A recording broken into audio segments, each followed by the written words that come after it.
ja'u kai ka ce shi guguwa ne, wato duk wanda yana faɗan irin shauƙinsa da madina ne. Ka san bayan Allah ba inda suke burin su je in ba madina ba, ba irin abu wato bayan Allah inda hankalinsu yake in ba a madina ba.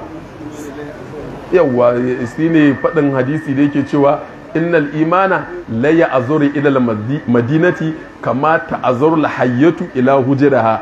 Shi imani ga baki ɗaya madina yake yi, yadda ka san mucijiya duk inda ta zai ta dawo ramunta take nufi, haka manzo Allah ya faɗa. Duk inda muciji yake ko biyo shi ake ramu, to haka imani yake yin madina. Dan haka wanda kaga yana begen madina yana shauƙin madina alamar imani kenan. Amma da ga bai damu da madina ba, yana cewa ma bayan an je ba sai an je, in ka je maka ba sai ka je madina kai ziyara ba, to alamar ba imani kenan. Yana daga cikin imani san madina. Kuma ita madina a nan ne za ka ga mazaje, a nan suke nishadi, a nan suke baje kolinsu. Isa wato yan uwa a yi haƙuri, wato duk sanda muka zo muka yi rancen madina dole sai mun kawo samfur da abin da muka gani a magabatanmu.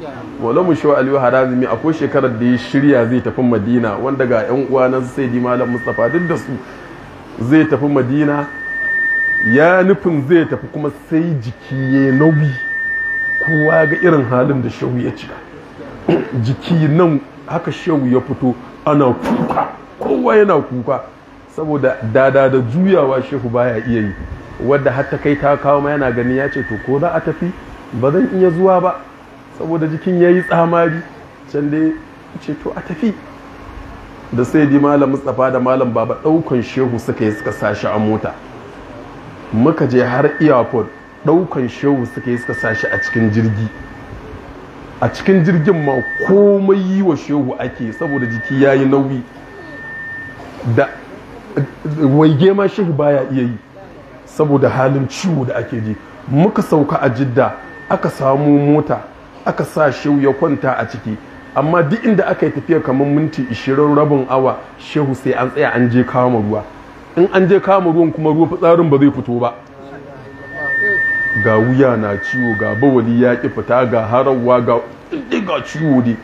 A haka hankalinmu a tashe aka ce to in mun je sai a samu likita a Madina. Wani sahibin shi Abul Husaini aka yi shirya shi kenan, ana zuwa za a tare shi a tafi asibiti za a je a ga likita. Ina tare da shehu a mota, ana matsowa dab da Madina sai na ga kafasa ta fara kadawa, sai na ga yana murmushi,